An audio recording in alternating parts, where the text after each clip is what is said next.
Hello everyone. This is a very relaxed opening because I have no idea of when you will listen to this, morning or afternoon.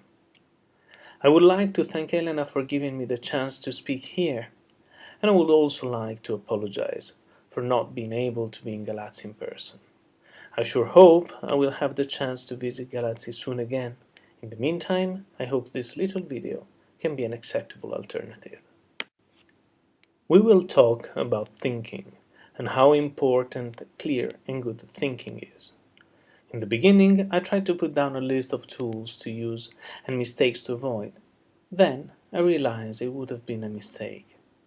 You are good enough to go and look yourselves for the tools, and as far as mistakes are concerned, experience cannot be taught. I decided then to try to raise your interest in the topic. At the end, you will find a list of authors who inspired the vastest part of this humble speech, and I really hope I will be good enough to make you go and look at them. Let's talk about thinking now. Nobody teaches us how to think, and this always puzzled me. In school, we are taught math, Latin, history, physics. We are taught all sorts of things, but not how to think. There are schools and classes for the most silly activities. The luckiest of us are taught the thought, not the thinking. Only in the latest times, with a slightly deeper understanding of how the brain and the mind may work, thinking became more and more investigated. How the brain works, that is too long. In a nutshell, the brain develops patterns and tends to follow those patterns that have proven successful. An evolutionary winning behavior in an ecosystem that never faces radical changes. Go ask the dinosaurs. This worked neatly for tens of thousands of years, roughly until the Industrial Revolution. The couple of centuries that have passed are a blink of an eye in evolutionary terms, and moreover, a vast share of today's world population lives by the old standards. Think of most of Africa, large portions of rural Asia, and South and Central America. We, as apes, have developed to interact with a closer group that goes up to 20 or 30 individuals, the old clan, if you wish, and to have loose relations with a group about 10 times that size, which was the old village, and that worked niftily for thousands and thousands of years. In the recent past, the ecosystem changed dramatically, and we now live in a drastically different world. The number of interactions has grown exponentially. The amount of information we process is several orders of magnitude greater than the one of our grandfathers. The knowledge grows at a rate and in absolute dimensions so that it is impossible for an individual to collect it, let alone understanding or remembering it. We are neurologically simply not fit for all this. We evolved to live a mid-sized world, interacting with objects and animals of comparable size, moving at speeds that are really modest, and to see a portion of the electromagnetic spectrum that is so tiny that we simply don't see most of it, and became aware of other wavelengths only in very recent times. Just a quick example of how hard it is to understand concepts that are not mundane for our brain. Talk about normality. We think it is normal to live on a big ball covered in a very thin layer of gas, spinning in the void and traveling in orbit at 100,000 kilometers an hour around a nuclear oven so hot that atoms melt in it, with other balls around it, in the suburbs of a galaxy out of 130 billion other galaxies. That's just plain normal, right? The good news is our brain can be trained to work better. The crucial point is that we need to learn how to think, not what to think, which seems to be the main concern of all our power systems that have ever existed. But how? My goal today is to encourage you to stop and consider the way you think. There are tools, there are instruments, and there are systems to think better. By better, I mean more deeply, with a better understanding, and avoiding some, if not all, of the fallacies that our limited brain is so inclined to fall into. The brain uses patterns, which is good because once you find an efficient way of doing something, it is a very sensible thing to repeat the procedure and not to reinvent the wheel every day. Patterns could be misleading too, especially when facing new situations, could lead you in wrong places. A déjà vu is a good example of this. The brain faces a new situation. For several reasons it cannot process it. Could be stress or overload, it doesn't really matter. And it fits this new situation into a memory, expecting the new experience to be like the old one. Hence, that funny feeling of been there, done that.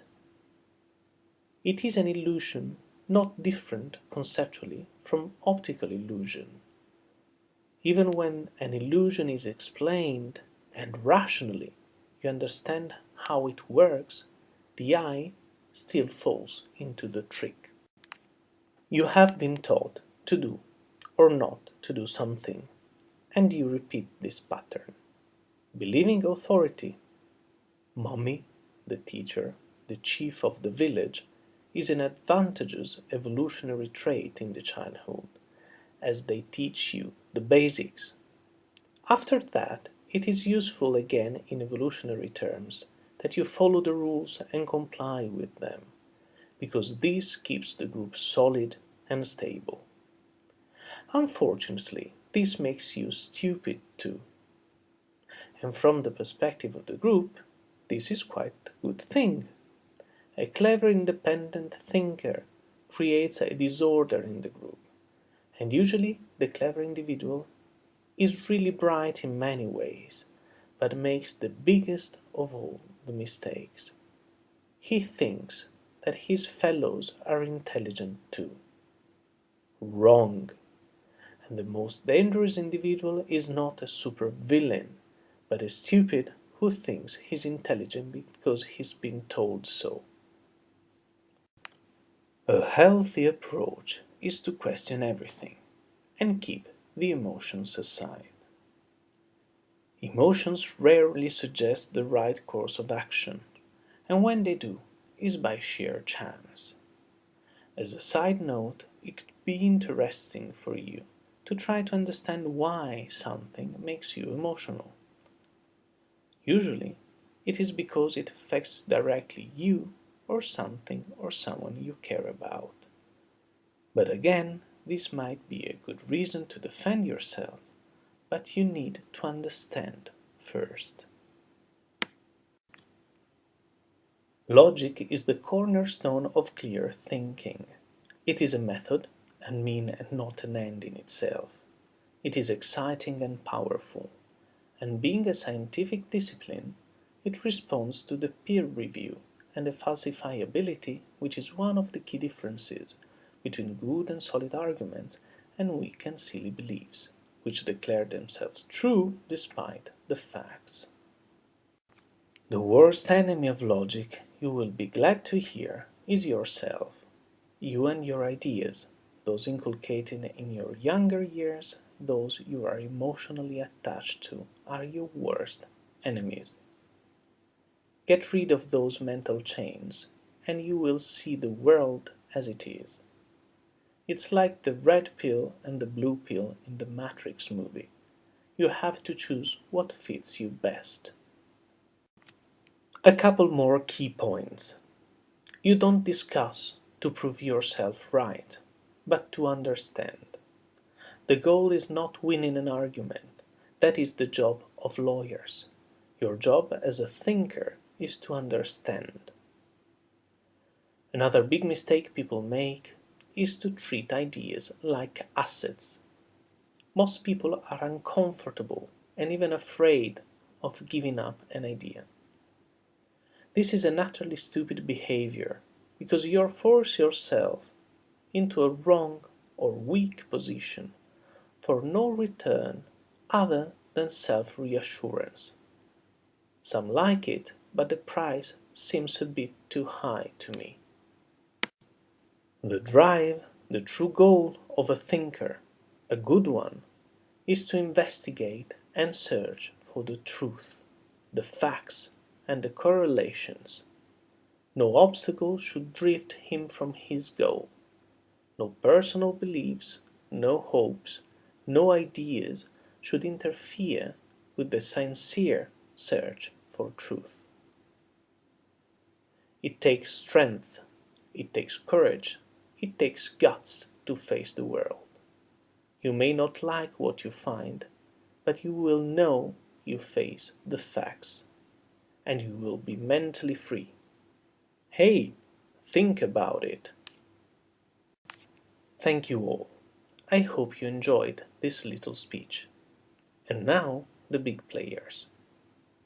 If I had to suggest some authors to read, and whose ideas I tried to summarize very briefly, the list would definitely include Daniel Dennett, moral philosopher and scientist; Richard Dawkins, evolutionary biologist, naturalist; Carl Sagan, scientist and popularizer of science; Sam Harris, moral philosopher; Neil deGrasse Tyson, director of the Hayden Planetarium; Nassim Taleb, rogue economist; Edward de Bono, father of lateral thinking; Christopher Hitchens, one of the greatest polemists and intellectuals ever; and on a more entertaining side, Douglas Adams, writer and intellectual; James the Amazing Randi, conjurer and nemesis of frauds.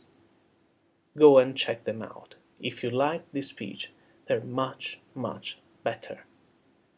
Thank you again. Thank you, Elena, for having this little speech. And thank you, Galati. I promise I will come soon.